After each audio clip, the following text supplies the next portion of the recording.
지방자치법 전부 개정안 시행 이후 충북도의회 변화에 관심이 모아지고 있습니다. 정책지원관 도입과 인사권 이양 등 적지 않은 변화가 예상되는데 커진 권한만큼 부작용에 대한 우려의 목소리도 적지 않습니다. 유소라 기자가 보도합니다. 사상 첫 인사권을 행사하게 된 12대 충북도의회. 지난 1월 자치분권 확대를 골자로 한 지방자치법 전부 개정안이 시행되면서 충북도의회에도 자치입법과 예산심의, 행정사무감사 등을 지원할 정책지원관이 도입되고 도의회 사무처 인사권은 의장이 갖게 됐습니다. 그동안 도지사나 단체장들이 지방의회 인사를 처리해왔는데 이제 그 권한이 지방의회로 이양된 겁니다. 도의회가 인사의 자율성과 독립성을 갖게 된 셈인데 이에 따른 균형 잡힌 보직관리와 교육훈련 등 제도적 기반이 갖춰지면서 효과적인 집행부 견제가 가능할 전망입니다. 도의회 첫 인사는 집행부와 맞춰 늦어도 이달 말 단행될 예정인데 집행부와 의회 간 교류 자원 파악에 이어 교류 협의를 거쳐 확정과 동시에 인사를 발표하는 절차로 이뤄집니다.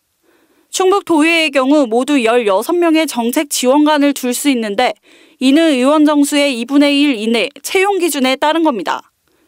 앞서 도의회는 올해 6급 상당 정책지원관 8명을 채용했고 내년에 8명을 추가로 채용할 계획입니다. 승진 요인도 관심사입니다. 의장의 지휘 감독을 받아 의회 운영 등 입법 활동에 관련된 사무 처리를 하는 사무처 정원은 시간 임기제를 포함해 모두 108명. 이 가운데 4급 직원 1명의 퇴직으로 5명 정도 연쇄 승진 요인이 발생할 것으로 보입니다. 도의회 안팎에선 인사권 독립과 정책지원관 채용에 대해 기대를 나타내면서도 후속 조치의 필요성과 함께 부작용을 우려하는 목소리가 적지 않습니다. 일단 집행부와 의회 간 인사교류 협약에 따라 원활한 교류를 위해 승진 시기 등 균형을 맞춰야 하는 점, 또 승진 연한을 넘겼음에도 여러 변수로 인사 적체가 발생할 경우 불만이 터져나올 수 있습니다. 여기에 집행부 대비 정원 규모가 작은 의회 사무처 내에서 과열 경쟁으로 인사 갈등이 일어날 경우 그 파장이 상당할 것이란 관측입니다. 행정안전부가 개인 보좌관화 방지와 정치권 중립 확보 등을 위해 여러 장치를 마련하긴 했지만 현행 법체계에서는 어떤 장치를 마련하더라도 일정 부분 부작용을 피할 수 없을 것이라는 게 중론. 근본적으로 지방공무원법 안에도 관련 제도가 없기 때문에 의장의 판단이 더욱 중요해진 상황입니다. 의장의 인사권 남용 문제와 34명 의원들의 4사람 심기, 인사 입김 가능성도 배제할 수 없습니다.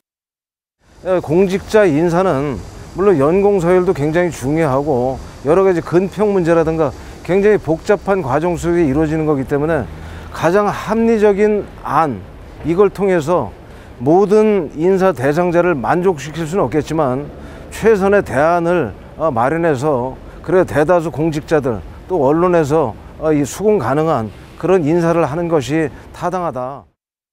커진 권한만큼 자체 역량 강화를 위한 도의회의 노력, 여기에 인사부작용 최소화를 위한 보완 장치 마련이 필요해 보입니다. HCN 뉴스 유소라입니다.